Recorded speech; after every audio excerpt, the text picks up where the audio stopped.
आप सभी को नमस्कार। ज्ञान कोश यूट्यूब चैनल पर एक बार फिर से आप सभी का स्वागत है। आज का जो हमारा टॉपिक है हिंदी शिक्षण विधियां। इन शिक्षण विधियों के दौरान हम पढ़ेंगे आज शिक्षा, शिक्षण, प्रशिक्षण, शिक्षण और अधिगम में अंतर, शिक्षा व शिक्षण में अंतर, शिक्षण और प्रशिक्षण में अंतर। इसके साथ साथ ये जो आज का जो हमारा टॉपिक है वह आप लोगों को परीक्षा की दृष्टि से बहुत ही महत्वपूर्ण होने वाला है। पुरानी वीडियोस देखने के लिए आप लोग ज्ञानकोश यूट्यूब चैनल के प्लेलिस्ट पे जाकर आप पुरानी वीडियोस देख सकते हैं। तो चलिए स्टार्ट करते हैं हम अपना आज का टॉपिक। आज के जो टॉपिक है उसमें सबसे पहले हम बात करते हैं शिक्षा की, कि शिक्षा क्या है। शिक्षा शब्द जो है वह संस्कृत के शिक्ष धातु से बना है, जिसका अर्थ होता है सीखना। शिक्षा जो है समय के अनुसार परिवर्तन होता है, परिवर्तनशील है मनुष्य, और सृष्टि का नियम भी है चरैवेति। इसके आधार पर वैदिक काल में जो शिक्षा थी वह सर्वांगीण विकास का एक अंग माना जाता था, परंतु मध्य काल में शिक्षा का जो अर्थ है वह कुछ संकुचित हुआ और वह धर्म से जुड़ता चला गया। आधुनिक युग में, आज का जो युग है, शिक्षा का उद्देश्य सर्वांगीण विकास की ओर बढ़ता जा रहा है।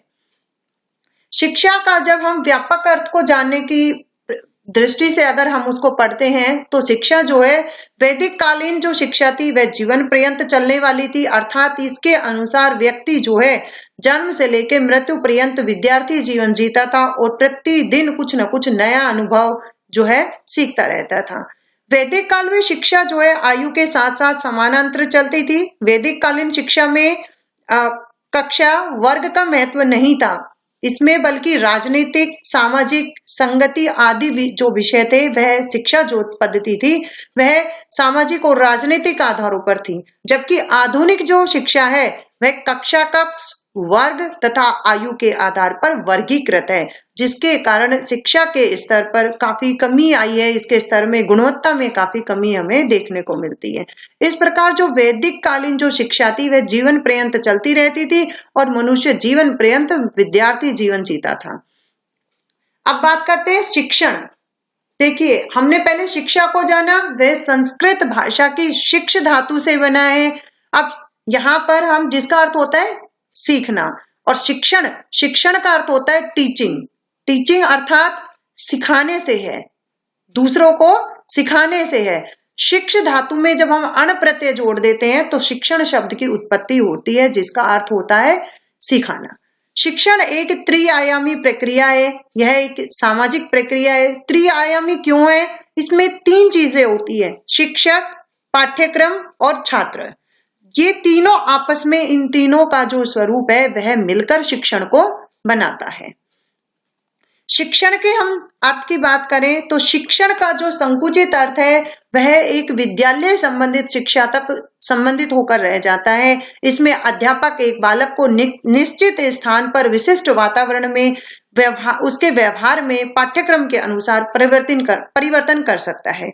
जबकि प्राचीन काल में शिक्षा जो है वह शिक्षक केंद्रित थी, परंतु आज की जो शिक्षा पद्धति है वह बाल केंद्रित है।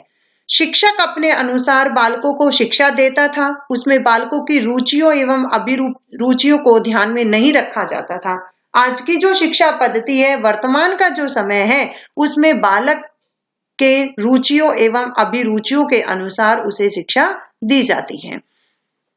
शिक्षण के हम व्यापक अर्थ की बात, ये हमने जो जाना वह शिक्षण का संकुचित अर्थ था जो विद्यालय पाठ्यक्रम तक सीमित था, परंतु जब शिक्षण के व्यापक अर्थ की हम बात करते हैं तो उसमें वह सब कुछ शामिल हो जाता है जो व्यक्ति अपने पूरे जीवन भर में सीखता है। अर्थात शिक्षण का व्यापक अर्थ है जिसमें व्यक्ति औपचारिक, अनौपचारिक और निरौपचारिक साधनों के द्वारा प्रतिदिन, प्रतिक्षण कुछ न कुछ सीखता रहता है।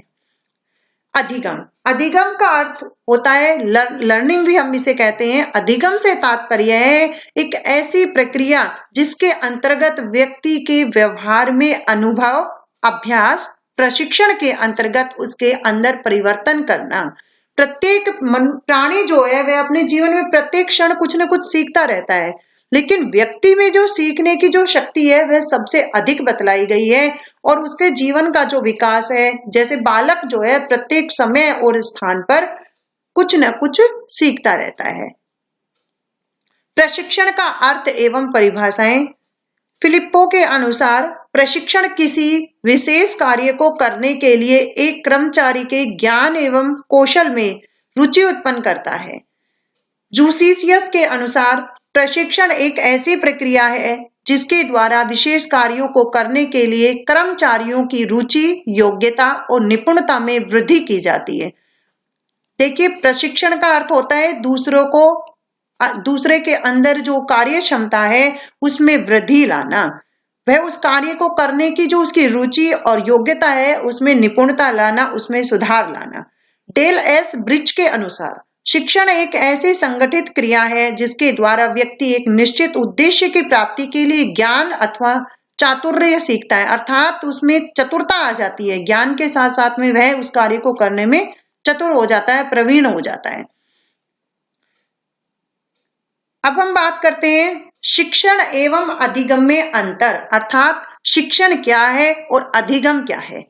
शिक्षण जो है इसमें ज्ञान को प्रदान किया जाता है, अर्थात दूसरे को सिखलाया जाता है, और अधिगम में ज्ञान प्राप्त किया जाता है, स्वयं सीखा जाता है।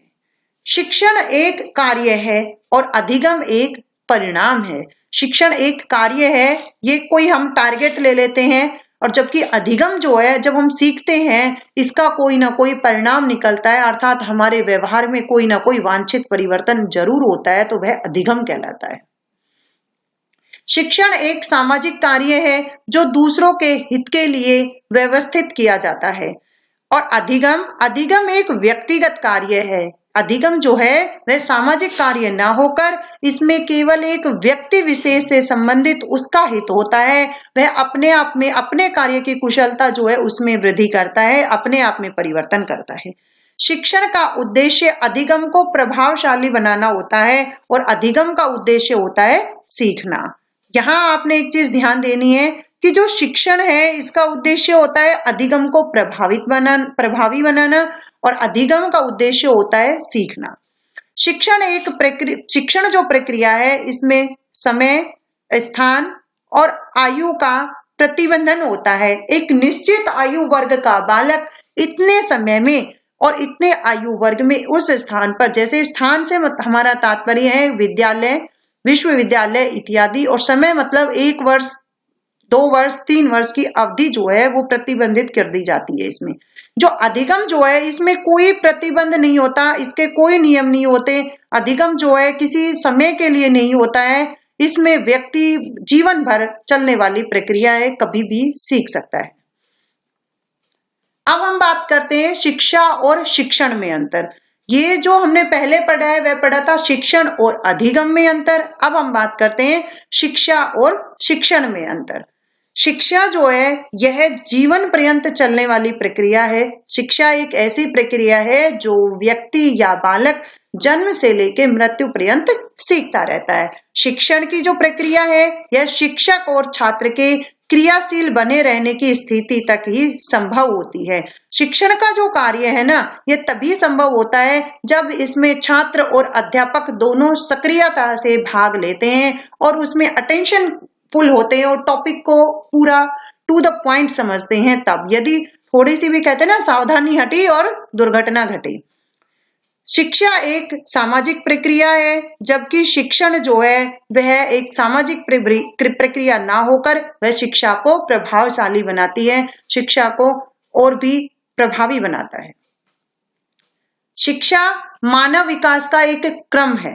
शिक्षा जो है मानव विकास का एक क्रम है, और शिक्षण जो है यह मानव के विकास में सहायता प्रदान करने वाला एक साधन है। शिक्षण क्या है? साधन है, और शिक्षा एक क्रम है। शिक्षा के द्वारा बालक का सर्वांगीण विकास होता है, और शिक्षण के द्वारा सीखने एवं सिखाने की प्रक्रिया होती है, अर्थात इसके द्वारा एक व्यक्ति जो है दूसरे व्यक्ति को सिखाता है। शिक्षा का क्षेत्र जो है वो व्यापक है, जबकि शिक्षण का जो क्षेत्र है वो कम व्यापक है, सीमित है शिक्षा की अपेक्षा। शिक्षा का क्षेत्र जो होता है उसका उद्देश्य होता है पाठ्यक्रम, शिक्षण विधियों और सभी क्षेत्रों में बालकों का विकास करना। शिक्षा का कार्य क्या है? पाठ्यक्रम, शिक्षण विधियां और सभी क्षेत्रों में बालकों का विकास करना। और शिक्षण का उद्देश्य होता है बच्चों को पाठ्यक्रम से अवगत कराना, अर्थात जो शिक्षण जो है ना, उसमें अध्यापक केवल छात्रों को पाठ्यक्रम से ही अवगत कराता है, जबकि शिक्षा जो है वह शिक्षण विधियों इत्यादि से भी बालकों का सर्वांगीण विकास करती है। शिक्षा का स्वरूप जो है विस्तृत है, शिक्षण का स्वरूप जो है विस्तृत है, और यह जो शिक्षण जो है यह शिक्षा के अंतर्गत आता है, इसी का एक पॉइंट हो जाता है। शिक्षा आजीवन चलने वाली प्रक्रिया है, और शिक्षण जो है वह एक संस्था तक सीमित रह जाता है। शिक्षण जो है किसी संस्था के अंतर्गत दिया जाता है। शिक्षा के लक्ष्य राष्ट्र के सामाजिक, दार्शनिक तथा राजनीतिक पक्षों पर आधारित होते हैं, जबकि शिक्षण के उद्देश्य शिक्षा के लक्ष्यों के अनुसार होते हैं, ये उनके ऊपर डिपेंड होते हैं। अब हम बात करते हैं शिक्षण तथा प्रशिक्षण में क्या अंतर होता है। अभी हमने शिक्षा और शिक्षण में अंतर को जाना था, अब हम बात करेंगे शिक्षण और प्रशिक्षण को, कि शिक्षण क्या है। एक ऐसी प्रक्रिया जिसके द्वारा व्यक्ति को कुछ नया सिखाया जाता है। शिक्षण एक ऐसी प्रक्रिया है जिसके द्वारा व्यक्ति को कुछ नया सिखाया जाता है, जबकि प्रशिक्षण के द्वारा व्यक्ति की कार्य क्षमता में सकारात्मक परिवर्तन लाया जाता है। जो उसने शिक्षण के द्वारा सीखा है उसी में प्रशिक्षण के द्वारा परिवर्तन लाया जाता है, वो भी सकारात्मक। शिक्षण के द्वारा ज्ञान और समझ को बढ़ाया जाता है, जबकि प्रशिक्षण के द्वारा अभ्यास, आदत और कौशल का विकास किया जाता है। शिक्षण जो है सैद्धांतिक पहलू जो है इसमें ज्यादा होते हैं, और इसमें व्यवहारिक पहलू जो है वो ज्यादा होते हैं। प्रशिक्षण में व्यवहारिक पहलुओं को ज्यादा महत्व दिया जाता है। शिक्षण कक्ष, पुस्तकालय और प्रयोगशाला की आवश्यकता होती है। शिक्षण के लिए प्रयोगशाला और पुस्तकालय इत्यादि की आवश्यकता होती है, जबकि प्रशिक्षण में कार्यशाला, संयंत्र, उपकरण आदि की भी आवश्यकता होती है। शिक्षण का अर्थ होता है पढ़ना और पढ़ाना, और जबकि प्रशिक्षण का अर्थ होता है ट्रेनिंग देना या ट्रेनिंग पाना। यह एक साधारण प्रक्रिया है। शिक्षण जो है वह एक साधारण प्रक्रिया है, और प्रशिक्षण जो है वह एक विशिष्ट प्रक्रिया है। अब हम शिक्षण और प्रशिक्षण को एक और तरीके से समझ सकते हैं। हमारे जो बीटीसी और बीएड के जो कॉलेज होते हैं, आप लोगों के अंदर एक अध्यापक की जो क्षमता होती है ना, वह प्रतिभा कहीं ना कहीं छुपी होती है। वह प्रशिक्षण केंद्र के अंतर्गत आकर आप लोगों में उस प्रतिभा को उभारा जाता है। आप लोगों को ट्रेनिंग दी जाती है। एक अध्यापक की भूमिका निभाने के लिए आप लोगों को पढ़ाने के लिए तैयार किया जाता है। अब हम जानते हैं कुछ महत्वपूर्ण तथ्य जो परीक्षा की दृष्टि से बहुत ही महत्वपूर्ण है। जैसे प्राथमिक स्तर पर पढ़ाई जाने वाली भाषा मातृभाषा, उच्च प्राथमिक स्तर पर पढ़ाई जाने वाली भाषा यह संघीय भाषा होती है, सहसंघीय भाषा या विदेशी भाषा। अब हम बात करते हैं अंतरराष्ट्रीय या विदेशी भाषा का प्रमुख कार्य क्या है। विभिन्न राष्ट्रों का एकीकरण एवं सद्भावना। भावों की अभिव्यक्ति का सर्वश्रेष्ठ साधन क्या है। मातृभाषा। ये आप लोगों के लिए वन लाइनर फॉर्म में कुछ महत्वपूर्ण जानकारी है जो अक्सर परीक्षा में पूछ ली जाती है। अगला पॉइंट है कि मातृभाषा की प्रमुख विशेषता क्या है, कि अनुवाद करके पढ़ाना। नेक्स्ट है भाषा का प्राथमिक एवं प्रारंभिक रूप। भाषा का प्रारंभिक रूप क्या है, बोलना। भाषा का प्रारंभिक रूप है बोलना। बच्चा सर्वप्रथम बोलना सीखता है। छात्रों की वर्तनी शुद्धता को सराहना का परिणाम, अर्थात छात्रों में लेखन के प्रति रुचि एवं आत्मविश्वास को बढ़ाता है। यदि बच्चा अच्छा लिखता है तो हम उसके आत्मविश्वास में वृद्धि कर सकते हैं उसकी सराहना के माध्यम से।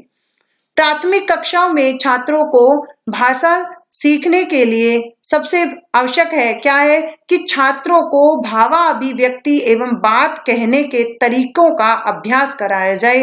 अर्थात भावाभिव्यक्ति जो है उसके लिए उन्हें समय देना चाहिए। भाषा शिक्षण में सहायक है। एक भाषा के शिक्षण में शुद्ध भाषा पर बल देना जो है वह उसके शिक्षण के लिए सबसे अधिक सहायक है। भाषा को सीखने तथा भाषा अर्जन करने में अंतर का प्रमुख कारण क्या है? इसका प्रमुख कारण है भाषाई परिवेश। प्राथमिक स्तर पर भाषा शिक्षण का उद्देश्य क्या है? भाषा के सभी रूपों से छात्रों को अवगत कराना। भाषा सीखने की क्षमता जो है जन्मजात है, यह किसका कथन है? चॉम्स्की। नेक्स्ट है भाषा अनुकरण के माध्यम से ही सीखी जाती है, यह कथन किसका है? स्किनर का।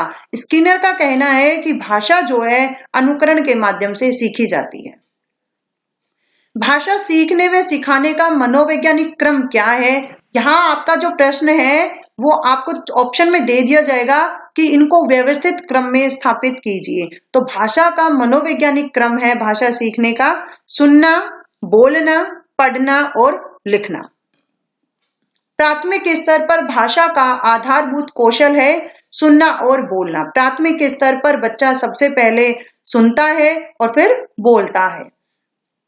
बच्चों की श्रवण योग्यता का विकास करने में सर्वाधिक सहायक है परस्पर बातचीत करना जो है सबसे अधिक महत्वपूर्ण है और वह बच्चों को काफी हेल्प करता है। अर्थ की गहनता को समझने में सर्वाधिक रूप से सहायक पद्धति है। कौन सी पद्धति है? मौन पठन जो है, मौन पठन जो है वह अर्थ की गहनता को समझने में सहायक है। मुहावरे तथा लोकोक्तियों का प्रयोग जो है उससे भाषा में अभिव्यक्ति प्रभावित होती है, भाषिक अभिवृत्ति का बालकों में विकास होता है।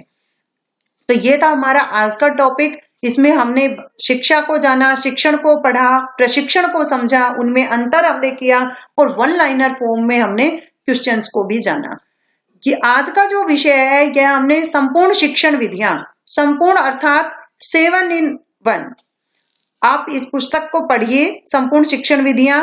यह पुस्तक मेरे द्वारा लिखित है, यह पूजा पब्लिकेशन की बुक है और हमने इसी से शिक्षण विधियों को पढ़ा है। अब आप लोगों को अलग अलग विषय के लिए अलग अलग से पुस्तक खरीदने की आवश्यकता नहीं है। आप लोगों की परेशानियों को देखते हुए हमने सभी शिक्षण विधियों का एक ही पुस्तक में समावेश किया है। उम्मीद है आज का जो टॉपिक है वह आप सभी को क्लियर हुआ होगा। फिर भी कोई समस्या है तो आप कमेंट बॉक्स में कमेंट करके बताइए, क्वेश्चन पूछिए, हमसे जुड़े रहिए। आज के लिए इतना ही। मां सरस्वती की कृपा आप सभी पर बनी रहे। आप सभी का बहुत बहुत धन्यवाद।